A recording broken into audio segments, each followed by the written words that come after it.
दोस्तों, आज सुबह जब मैंने अखबार पढ़ा तो शोक समाचार के कॉलम में अपनी फोटो देखकर मैं हैरान था। इसमें लिखा था कि मैं मर गया हूं। लगता है किसी ने कोई भद्दा मजाक किया है। लेकिन रुको, थोड़ा सोचता हूं। अरे हां, पिछली रात को ही मेरे सीने में बहुत तेज दर्द हुआ था। मैं पसीने से तरबतर हो गया था और उसके बाद मुझे कुछ याद नहीं। हां, शायद मैं गहरी नींद में सो गया था।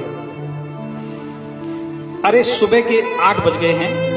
लगता है आज ऑफिस में फिर लेट हो जाऊंगा। आज फिर चिड़चिड़े बॉस का भाषण सुनना पड़ेगा। पर यह क्या, मेरे ड्राइंग रूम में से इतने लोगों की आवाजें क्यों आ रही हैं? अरे यहां तो बहुत भीड़ है। ये सब लोग रो क्यों रहे हैं? ये क्या, मेरा शरीर सफेद कपड़ों में लिपटा जमीन पर क्यों पड़ा है? मैं यहां हूं, मैं चिल्लाता हूं, कोई इधर देखो, देखो मैं इधर हूं।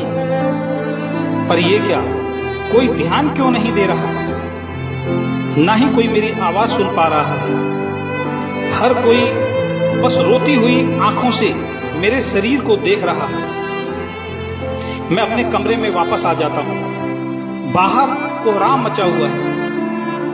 ये क्या, मेरी बीवी रो रही है? वो बहुत दुखी और उजड़ी सी दिख रही है।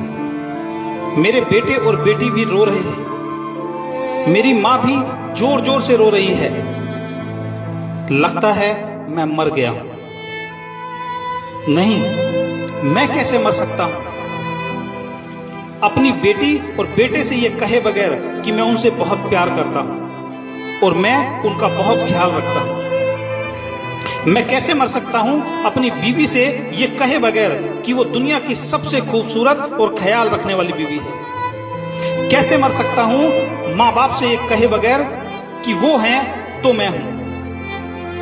मैं कैसे मर सकता हूं अपने दोस्तों से यह कहे बगैर कि वो मेरे जीवन के सारे गलत फैसलों पर मेरे साथ खड़े रहे? लेकिन मैं वहां कभी नहीं पहुंच पाया जहां उन्हें मेरी सबसे ज्यादा जरूरत थी। अरे वहां कोने में मेरा सबसे प्रिय मित्र खड़ा है। वो अपने आंसू छिपाने की कोशिश कर रहा है। कभी हम सबसे पक्के दोस्त थे। एक छोटी सी गलतफहमी ने हमें दूर कर दिया था। हम दोनों के अहंकार की वजह से कभी हम एक दूसरे को माफ नहीं कर पाए। मैं उसके पास जाता हूं और उससे कहता हूं, दोस्त, मैं अपनी गलतियों के लिए तुमसे माफी मांगता हूं। हम आज भी अच्छे दोस्त हैं, मुझे माफ कर दो। पर यह क्या, उसकी तरफ से कोई रिस्पॉन्स क्यों नहीं मिल रहा? क्या आज भी वो अहंकार में है? जब मैंने उससे माफी मांग ली है तो ये मुझे माफ क्यों नहीं कर रहा? बस रोता ही जा रहा है। पर एक सेकंड, शायद ये मुझे देख ही नहीं पा रहा है। तो क्या मैं सच में मर गया हूं? जमीन पर लेटे मैं अपने शरीर के पास बैठ जाता हूं। क्या करूं, कैसे करूं, किसे पुकारूं? कोई मुझे सुन ही नहीं पा रहा है। हे भगवान, मुझे कुछ और समय दे दे। मैं अपने बच्चों, बीवी, मां बाप, दोस्तों को यह बताना चाहता हूं कि मैं इन सबको बहुत प्यार करता हूं। मेरी बीवी कमरे में आती है। मैं उसको बोल रहा हूं, तुम बहुत सुंदर हो। मैं प्यार से बार बार दोहराता हूं, वो मुझे सुन ही नहीं पा रही है। सच ये है कि जीवन में उसने ये शब्द मेरे मुंह से कभी सुने ही नहीं, क्योंकि मैंने कभी उससे ये कहे ही नहीं।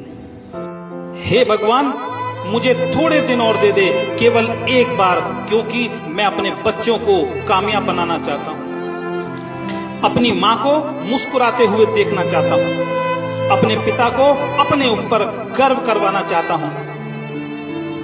मैं तो इन्हें कभी समय ही नहीं दे पाया। मैं इन्हें बहुत सारा समय देना चाहता हूं। मुझे लगता था दुनिया में मेरी किसी को फिक्र नहीं है, पर ये सब तो मेरे लिए रो रहे हैं। मैं इन सब का धन्यवाद करना चाहता हूं। मैंने ऊपर देखा और चिल्लाया, भगवान प्लीज प्लीज प्लीज मुझे एक मौका और दे दो। और उसके बाद मैंने आंखें बंद कर ली। तभी मुझे किसी ने कंधा पकड़कर हिलाया। मैंने आंखें खोली, मेरी बीबी चाय का कप लेकर मुझे उठा रही थी। मेरे बच्चे स्कूल के लिए तैयार हो रहे थे। माँ और पिताजी की पूजा करने की आवाज दूसरे कमरे से आ रही थी। मेरी आंखों में खुशी के आंसू आ गए। मैंने लंबी सांसें ली और अपनी पत्नी को गले से लगा लिया और कहा, तुम मेरा ख्याल रखने वाली दुनिया की सबसे हसीन बीवी हो, मैं तुम्हें बहुत प्यार करता हूं। वो कुछ समझ नहीं पा रही थी। उसकी आंखों में नमी थी, चेहरे पर थोड़ी सी मुस्कान थी, जिसको आज मैंने पहली बार समझा था। और मैंने खुशी खुशी मन में बोला, हे ईश्वर, इस दूसरे मौके के लिए बहुत बहुत बहुत धन्यवाद। दोस्तों, ये हम सबकी कहानी है। अभी भी देर नहीं हुई है। अपने झूठे अहंकार, अतीत के पुराने विवाद और मतभेदों को बुलाकर अपने प्रियजनों और मित्रों से खुलकर प्यार करो और सभी झगड़ों और मन मुटाव को भुलाकर एक नए जीवन की शुरुआत करो, क्योंकि मेरी तरह आपको दूसरा मौका शायद नहीं मिलेगा। जिसने भी ये कहानी लिखी उसको बहुत बहुत धन्यवाद, और जिसने मुझे व्हाट्सएप पे ये कहानी भेजी उसको भी बहुत बहुत धन्यवाद। अगर आपको ये कहानी अच्छी लगी तो ज्यादा से ज्यादा अपने मित्रों को शेयर करें।